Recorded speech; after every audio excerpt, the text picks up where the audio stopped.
Good morning, my dear students and my friends.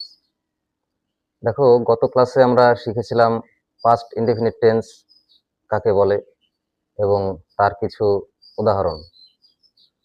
তো আমাদের আজকের ক্লাসটি হবে পাস্ট কন্টিনিউয়াস টেন্স নিয়ে। তো পাস্ট কন্টিনিউয়াস টেন্স সাধারণত কাকে বলে বা কোন সময়টাকে ধরা হয়ে থাকে সেটা আমরা বুঝে নেব। অতীতকালে কোনো একটা কাজ চলছিল, অর্থাৎ অতীতকালে কোনো একটা কাজ রানিং অবস্থায় ছিল, সেই সময়টাকে আমরা পাস্ট কন্টিনিউয়াস টেন্স হিসেবে নিতে পারি। যদি সেই রকম কোনো বাক্য দ্বারা বোঝা যায় তাহলে সেই বাক্যটি হবে পাস্ট কন্টিনিউয়াস টেন্স। ঠিক আছে, চলো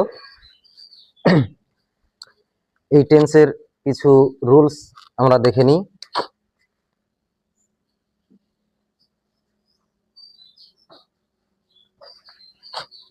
রুলসটা হবে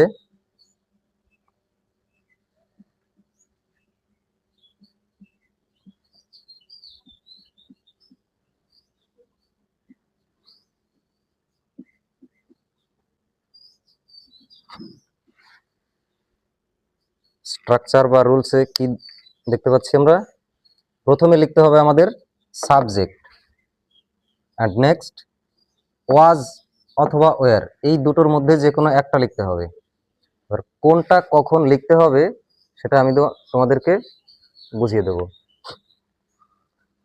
এরপর লিখতে হবে ভার্ব, ভার্বের সঙ্গে আইএনজি, কেননা কন্টিনিউয়াস কথার অর্থই হলো চলমান থাকা, আর যে সেন্টেন্সগুলিতে চলমান এরকম কিছু বোঝাবে সেখানে আমরা ভার্বের সঙ্গে আইএনজি লিখতে পারি বা লিখতে হয়, এবং পরে যদি অবজেক্ট থাকে তাহলে অবজেক্ট লিখব, আর যদি কোনো সেন্টেন্সে অবজেক্ট না থাকে তাহলে আমরা বাক্যের বাকি অংশটুকু লিখে দেব। তো চলো এরকম কয়েকটা এক্সাম্পল নিয়ে দেখি।